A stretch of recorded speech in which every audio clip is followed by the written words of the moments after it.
Bonjour mes amis, nous allons poursuivre avec ce cours de calcul des plaques et des coques. Vous vous rappellerez que nous avons déjà commencé la deuxième partie sur le calcul des coques et jusqu'ici nous avons déjà présenté la théorie sur le calcul des coques sphériques et des coques tronconiques. Dans le dernier chapitre qui nous reste sur le calcul d'une coque cylindrique. Et ici, nous allons particulièrement présenter les calculs d'une coque cylindrique soumise à une pression hydrostatique. Vous allez vous rappeler que tous les types de coques que nous étions en train de présenter, ce sont des coques d'évolution.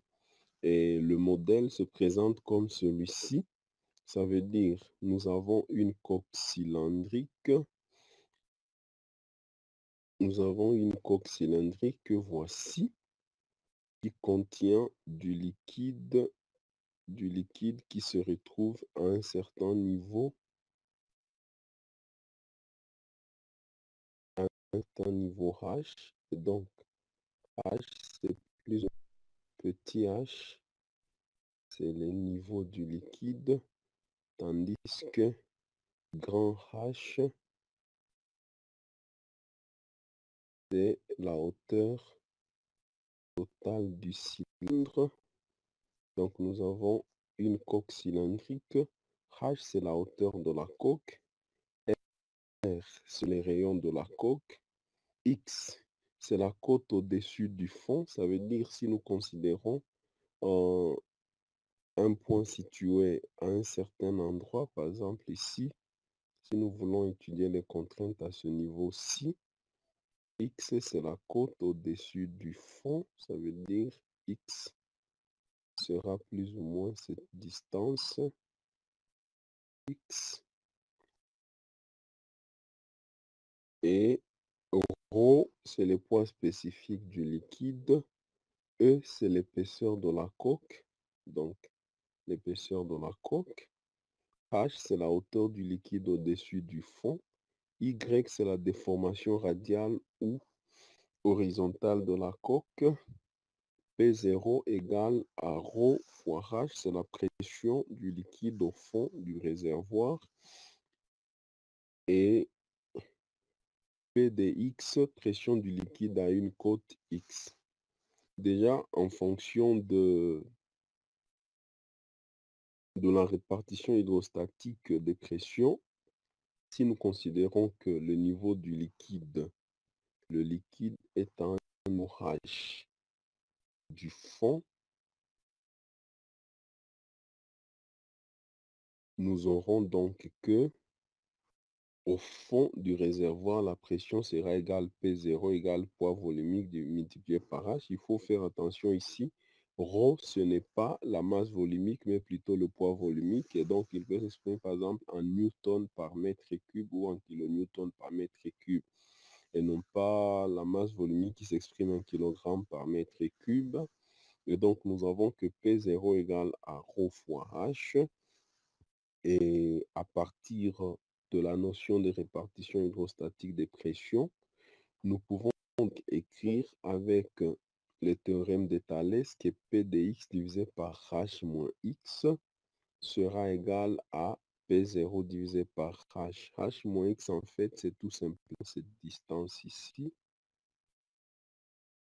de la surface libre vers le point considéré. Et avec le théorème de Thalès, nous pouvons retrouver que P de x égale alors à P0 multiplié par H moins x divisé par H, ce qui nous permet d'écrire P de x égale P0 multiplié par 1 moins x divisé par H. Alors, E sera considéré comme le module Young du matériau constitutif de la coque, nu son coefficient de Poisson, et D égale à E fois E au cube divisé par 12 fois 1 moins nu au carré. Vous vous rappelez de ce que nous avions utilisé. Nous avions utilisé cet élément D dans les calculs des plaques. C'est ce que nous avions appelé le coefficient de rigidité flexionnelle de la paroi. Le coefficient de rigidité flexionnelle ici de la paroi. oméga sera noté la rotation de la coque à la côte X et nous aurons, selon les théorèmes, disons, les hypothèses de Bernoulli, que oméga sera égal à Y', ça veut dire la rotation, c'est la dérivée de la flèche avec oméga qui peut être considéré ici comme la flèche. M, c'est le moment fléchissant par une telle périmètre circonférence dans la direction verticale, direction dx, ça veut dire lorsque nous considérons la coque dans sa direction verticale, elle, elle a la possibilité de fléchir comme ceci. Par exemple, quand nous avons une coque comme ceci, qui est remplie par un certain liquide à une certaine hauteur h, la coque peut se déformer comme ceci. La coque peut se déformer par exemple comme ceci et le moment de flexion dans cette direction, c'est ce que nous avions appelé M, mais ici M par unité de périmètre. Ça veut dire si nous considérons une unité de circonférence, donc si nous considérons que C2ds égale par exemple 1, par unité de circonférence. Pour unité de circonférence, ds égale à 1. Le moment, c'est ça que nous avons noté M. V, c'est aussi l'effort tranchant par unité de circonférence. Et selon les formules de la RDM, nous pouvons voir que M égale à D multiplié par Y seconde. Et donc, on peut écrire que M égale D fois dérivée carrée de Y par rapport à X carré. Tandis que la flèche, c'est la dérivée du moment. Nous aurons donc V, disons, l'effort tranchant, ça sera la dérivée du moment. Ça sera donc V égale à D multiplié par Y seconde, ce qui fait D, Y, dérivée troisième de Y par rapport à X cube. Alors, nous savons aussi que nous avons déjà vu que lorsque vous soumettez un tube circulaire mince à une pression P, cette pression crée une tension circonférentielle F égale à P fois R, avec R le rayon bien évidemment. Ainsi, si on appelle sigma θ la contrainte orthoradiale dans la direction du parallèle de la paroi, alors on peut avoir que sigma θ égale à la tension F divisée par E, ce qui est égal à PR divisé par E. Donc, une fois que nous avons la tension, nous pouvons déterminer la contrainte dans la direction du parallèle ou la contrainte orthoradiale. À présent, nous allons nous concentrer sur l'établissement des équations d'équilibre. Ça veut dire que nous voulons trouver l'expression de la flèche, équation d'équilibre. Donc, la paroi peut se déplacer ou se déformer sous la poussée du liquide et sa déformée en tout point aura pour équation y de R égale à U de R égale à PR au carré divisé par E multiplié par E. Cette formule, nous l'avons présentée lorsque nous étions en train de présenter les résultats du calcul d'un tube épais. Nous avions dit que, disons, du calcul d'un tube mince, nous avions dit que lorsque nous avons un tube mince sous l'action d'une pression P, cette pression va produire un déplacement radial U de R égale à P R au carré divisé par grand E fois petit e, qu'on va écrire. Nous avions déjà vu que F est égal à P fois R, donc on peut écrire ça que c'est égal à F fois grand R divisé par grand E fois petit e. Or, nous avions montré que la pression P en tout point X est égale à P0 fois 1 moins X divisé par H. Et donc, cela nous permet tout simplement d'écrire que on peut avoir que ça sera égal à F qui est égal à PR. Ça sera donc P qui est P0 fois 1 moins, pardon, fois 1 moins x sur h multiplié par r carré fois grand E sur r carré divisé par grand E petit e. Alors, nous pouvons donc écrire que U de R qui est égal à Y de R, le déplacement radial, c'est égal à P0 multiplié par R carré divisé par grand E petit e multiplié par 1 moins X sur H. Normalement, une chose qu'il faut remarquer, c'est que normalement, la poussée liquide est reprise d'une part par les bandes horizontales circulaires, qu'on peut appeler des anneaux, travaillant en traction-compression, et d'autre part par des bandes verticales travaillant en flexion. Ça veut dire, tel que je viens de présenter une petite coupe à ce niveau-là, lorsque nous avons les pressions qui agissent sur la plaque P, comme il s'agit des pressions qui sont normales à à la paroi dans toutes les directions, cette pression sera reprise une partie sous forme d'une tension par des bandes dans les bandes horizontales constituant la coque, et une autre partie sera transmise dans la direction verticale sous forme d'un moment de flexion.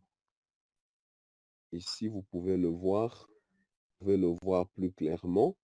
Donc, nous avons une coque cylindrique et ici, nous considérons plus ou moins comme des bandes horizontales et ici comme des bandes verticales. Et les bandes horizontales vont travailler comme en traction-compression, tandis que les bandes verticales vont travailler en flexion. Alors, l'objectif, c'est que nous voulons que sous l'action de la pression hydrostatique P dx, nous puissions retrouver l'expression de la flèche, qui est l'inconnu principal, pour calculer les sollicitations à partir des expressions de la flèche. On fait l'hypothèse que sur les 100% de la pression P, les anneaux reprennent la fraction 1 moins K fois P, tandis que les poutres verticales reprennent la fraction K. Ça veut dire, je viens de dire que nous avons le cylindre et sous l'action de la pression hydrostatique, en tout point, la pression va imposer une certaine tension dans les bandes horizontales et une flexion dans les bandes verticales. Et nous prenons l'hypothèse que les bandes verticales vont reprendre une fraction Kp de la pression, tandis que les bandes horizontales vont reprendre plutôt une fraction 1 moins K fois P de la pression.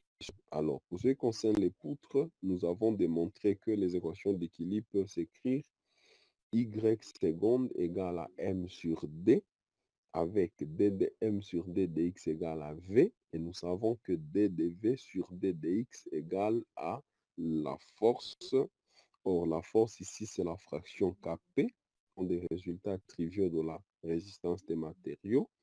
Et donc, avec ces équations, si nous avons d de M sur d de x égale à V et que d de V sur d de x égale à Kp, de là, donc, nous pouvons tirer que si nous remplaçons V par d de M sur d de x, alors d sur d de x de V sera d carré de M sur d de x égale à Kp, et de d carré de M sur d de x égale à Kp, et d carré de Y sur d de x égale à M sur d. Cette équation, c'est tout simplement celle que nous avons ici, Y seconde égale à M sur d.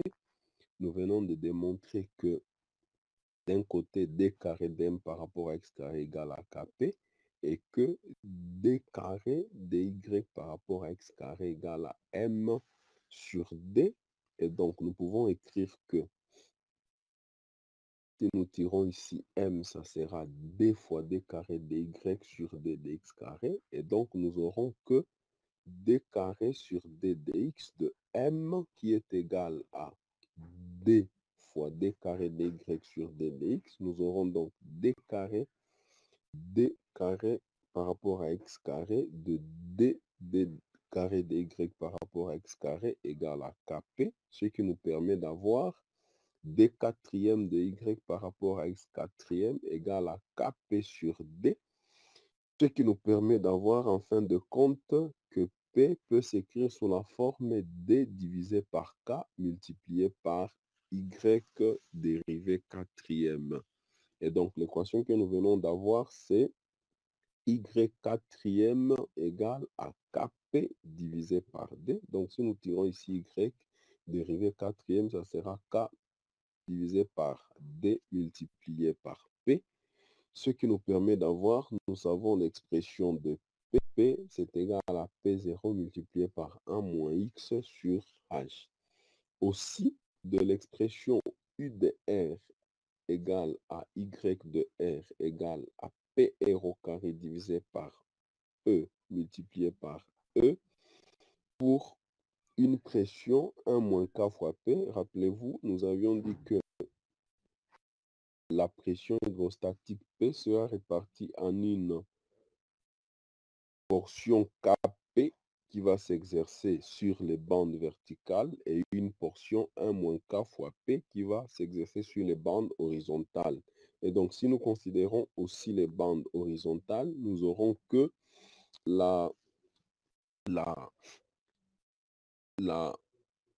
nous aurons que le déplacement radial Y de R sera égal à de l'expression P fois R carré divisé par grand E fois petit e, nous aurons Y sera égal à 1 moins K fois P fois R carré divisé par E fois E. Alors, nous avons que le K qui est dans l'expression 1, il est le même K qui est dans l'expression 2. Et donc, K dans l'expression 1 égale à K dans l'expression 2. Et donc, nous aurons un système de deux équations I à K. La première étant Y quatrième égale à K fois P sur D. Alors, d'où nous pouvons tirer que K égale à D sur P multiplié par Y dérivé quatrième. Et de la deuxième expression, Y égale 1 moins K fois P fois R divisé par grand E fois petit e, nous pouvons avoir que Y sera égal à 1 moins K fois PR carré sur grand E fois petit e. De là, nous pouvons tirer que Y égale, si nous remplaçons le K de l'expression U par sa valeur dans la deuxième expression, nous aurons donc Y égale à 1 moins D fois Y quatrième divisé par P multiplié par PR carré divisé par E, ce qui nous permet d'avoir que Y égale PR carré divisé par E moins DR carré divisé par grand E petit e multiplié par Y d quatrième, ce qui nous permet d'avoir que nous pouvons écrire que Y plus D fois R carré divisé par Y exposant dérivé quatrième de Y égale à PR au carré divisé par grand E petit e. Et de là donc, nous allons tirer que Y quatrième, si nous divisons toutes les expressions par DR carré multiplié par ou bien ce qui revient à multiplier toutes les expressions par divisé par DR carré. Nous aurons donc Y dérivé quatrième plus grand E petit e divisé par dr carré y, c'est égal à PR au carré divisé par grand E petit e multiplié par grand E petit e divisé par dr carré.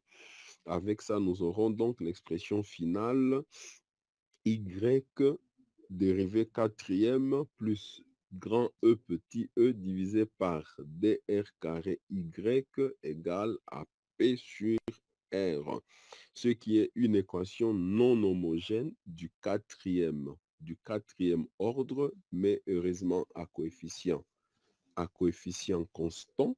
Et donc, cette équation va s'écrire en remplaçant P par sa valeur, en fin de compte que Y dérivé quatrième plus grand E fois petit e divisé par dr carré fois Y égale à P0 divisé par D multiplié par 1 moins X sur H, ce qui est considéré comme l'équation générale de la déformée de la coque qu'il faut intégrer pour avoir l'équation de la flèche. Et une fois que nous avons l'équation de la flèche, nous pouvons alors déterminer les expressions de toutes les différentes sollicitations. Une remarque très importante qu'il faut faire ici, c'est que il faudra aussi considérer les conditions limites pour être à mesure de trouver l'expression de la solution. Ça, vous le savez, lorsque nous voulons intégrer une équation différentielle, nous avons besoin d'utiliser les conditions aux limites. Alors, pour résoudre cette équation, nous allons poser que 4 lambda exposant 4 égale à E multiplié par E divisé par dr au carré, ce qui peut encore s'écrire, souvenez-vous de l'expression de D, coefficient de rigidité flexionnelle, c'est égal à grand E fois petit e au cube divisé par 12 fois 1 moins nu au carré fois r carré, ce qui va donner en fin de compte que les 4 lambda exposant 4 qui est égal à grand E petit e divisé par dr carré, c'est égal encore à 12 fois 1 moins nu au carré divisé par petit e au carré fois r carré, ce qui nous permet d'avoir que lambda exposant 4, c'est égal à 12 fois 1 moins nu au carré divisé par 4 e carré r carré, ce qui nous permet de tirer que lambda peut s'écrire sous forme de racine quatrième de 3 fois 1 moins nu au carré divisé par e carré r carré.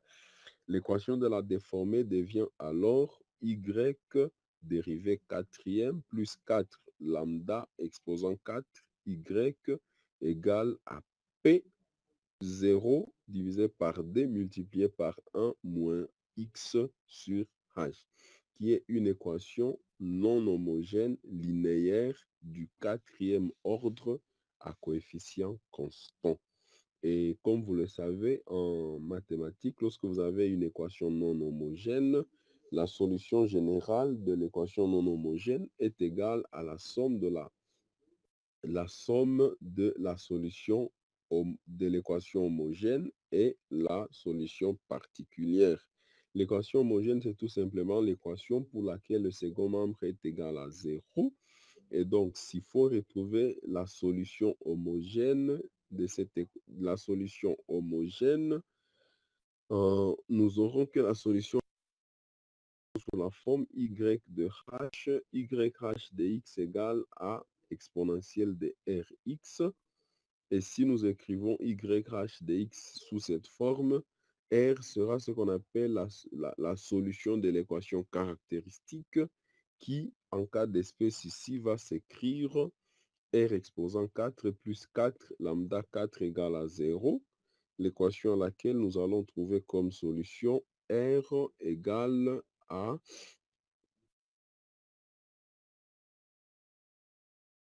l'intégration pour laquelle nous allons trouver que les solutions sont lambda fois 1 plus i, lambda fois moins 1 plus i, lambda moins lambda fois 1 moins i, et enfin lambda fois moins 1 plus moins 1 moins i. Donc ce sont là les différentes solutions du problème, ce qui nous permet d'écrire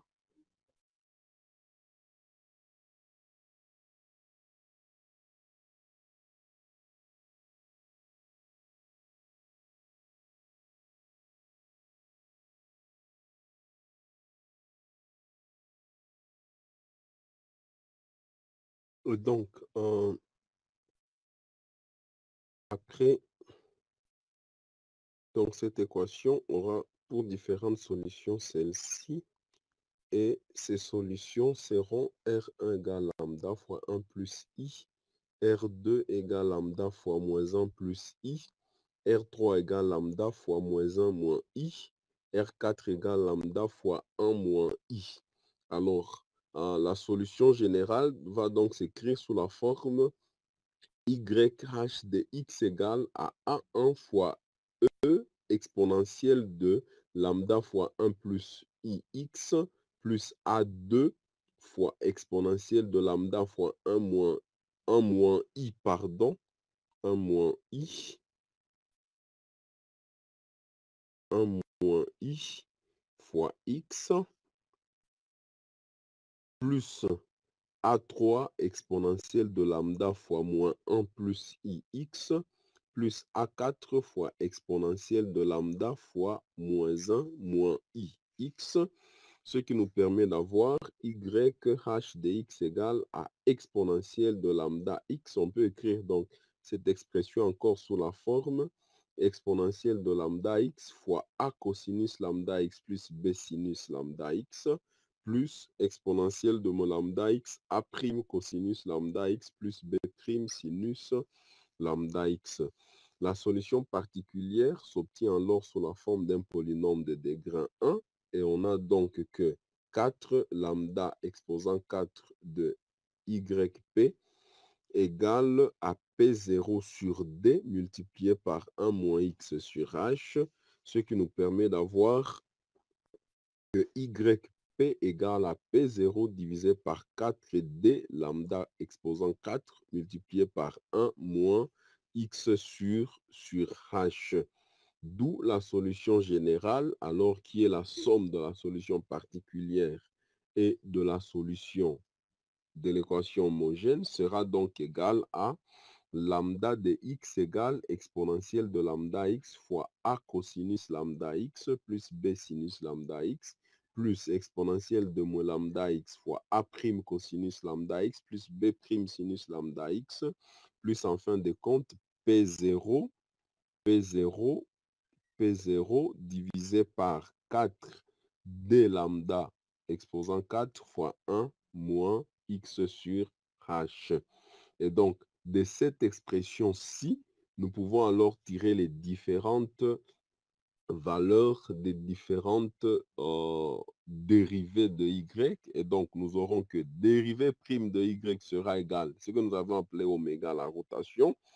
Nous pouvons vérifier que c'est égal à lambda fois exponentielle de lambda x fois a plus b cosinus lambda x plus b moins a sinus lambda x plus ainsi de suite. Il suffit juste tout simplement de faire la dérivée de cette expression. Nous pouvons poser par exemple k égale à ça et retrouver dans la suite les différentes expressions que nous allons avoir.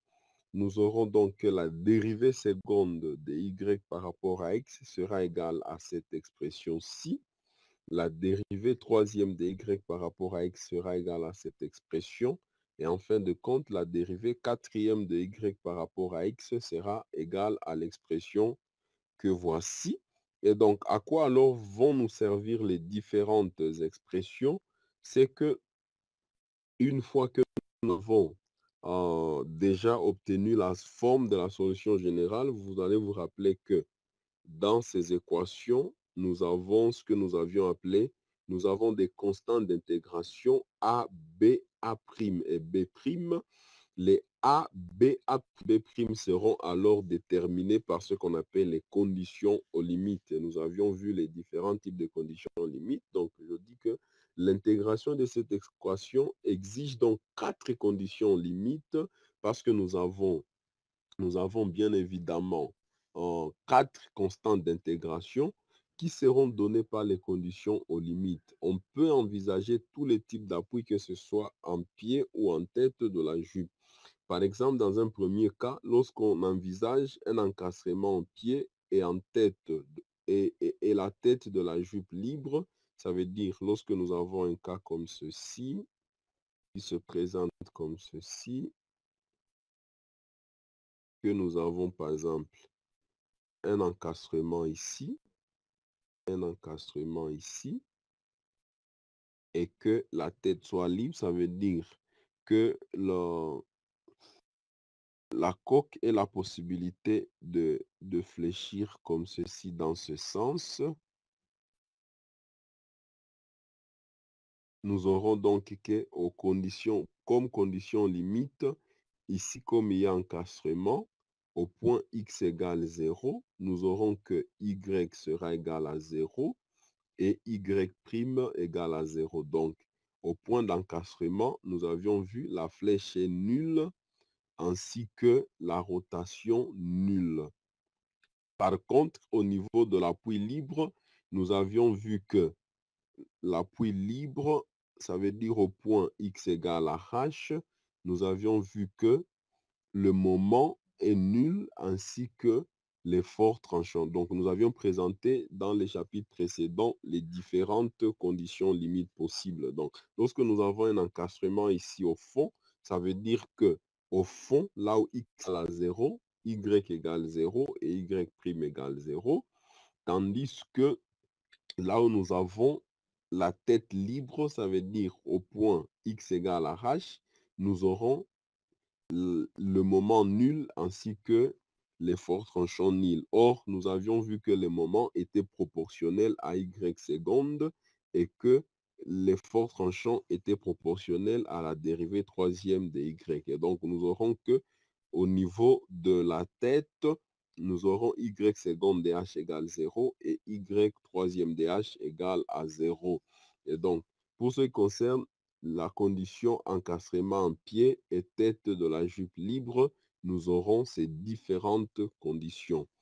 Le deuxième exemple, par exemple, nous pouvons avoir articulation en tête et en pied. Là, ça se présente plus ou moins comme ceci. Ça veut dire, nous avons plus ou moins, on peut modéliser comme ceci. Une articulation en tête et articulation en pied. Disons en pied et en tête respectivement. Et dans ce cas-là, nous aurons que sur ce point-ci, comme il y a une articulation, la flèche est nulle et le moment est nul. Et qui dit moment veut dire que comme nous avions le moment qui est proportionnel à la flèche, donc à la dérivée seconde de la flèche, donc nous aurons que y seconde égale à 0. Alors, articulation en tête de la gype. Or, la tête de la gype a pour équation x égale à h.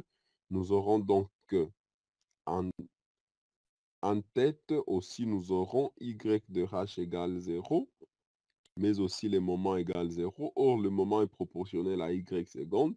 Et donc, sous forme cinématique, nous aurons que y de h égale 0 et y seconde de h égale 0. Alors, avec l'équation que nous venons de présenter dans ce slide, donc c'est cette expression-ci, je vais faire un peu ça, avec cette expression-ci, comme l'expression de la flèche, l'expression générale de la flèche, donc cette expression comme l'expression générale de la flèche, ainsi que les différentes conditions limites que nous venons de poser selon les différentes conditions limites. S'il s'agit de l'encastrement en pied et tête de la gype libre, nous avions ces différentes conditions.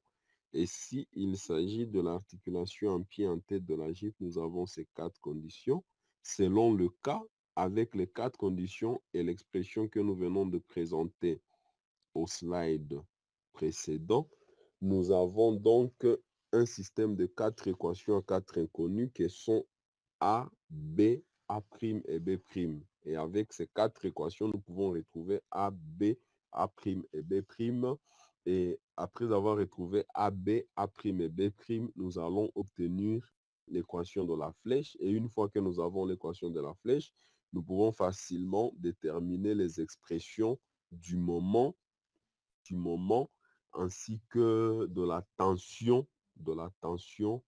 dans la coque.